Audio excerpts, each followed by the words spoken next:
She devoured stories with rapacious greed, ranks of black marks on white, sorting themselves into mountains and trees, stars, moons and suns, dragons, dwarfs, and forests containing wolves, foxes, and the dark. She told her own tales as she walked through the fields, tales of wild riders and deep meres, of kindly creatures and evil hags. At some point when she was a little older, she discovered Asgard and the Gods.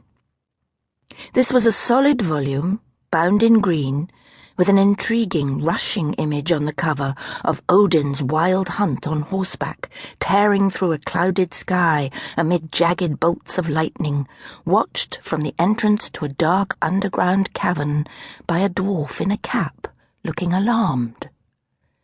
The book was full of immensely detailed, mysterious steel engravings of wolves and wild waters, apparitions and floating women. It was an academic book, and had in fact been used by her mother as a crib for exams in Old Icelandic and Ancient Norse. It was, however, German. It was adapted from the work of Dr. W. Wagner.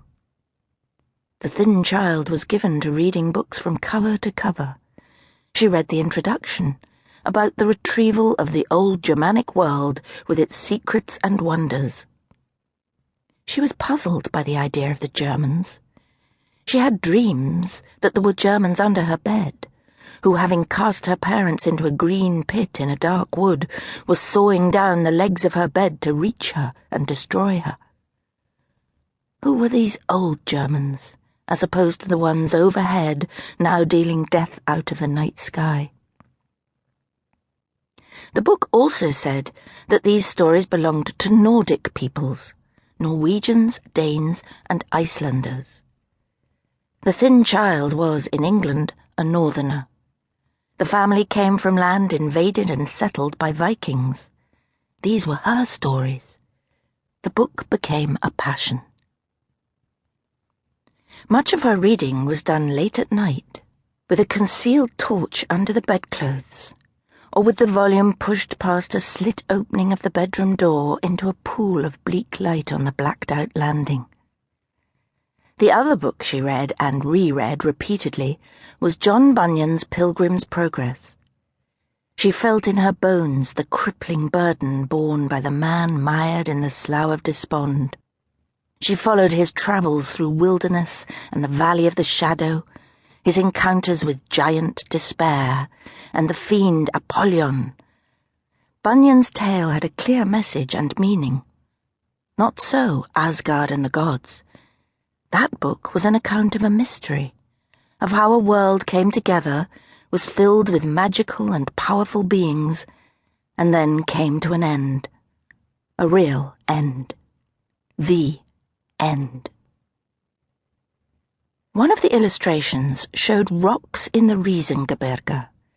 A river ran through a cleft, above which towered tall lumps of rock with featureless almost heads and stumps of almost arms, standing amongst thrusting columns with no resemblance to any living form.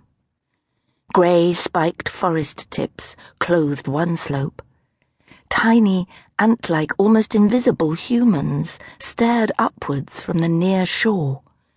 Wraiths of cloud veils hung between the forms and the reading child. She read, "The legends of the giants and dragons were developed gradually, like all myths. At first, natural objects were looked upon as identical with these strange beings. Then the rocks and chasms became their dwelling places, and finally they were regarded as distinct personalities and had their own kingdom of Jotunheim." The picture gave the child an intense, uncanny pleasure.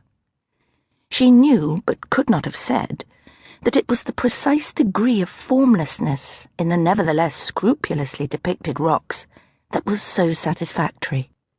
The reading eye must do the work to make them live, and so it did again and again, never the same life twice, as the artist had intended.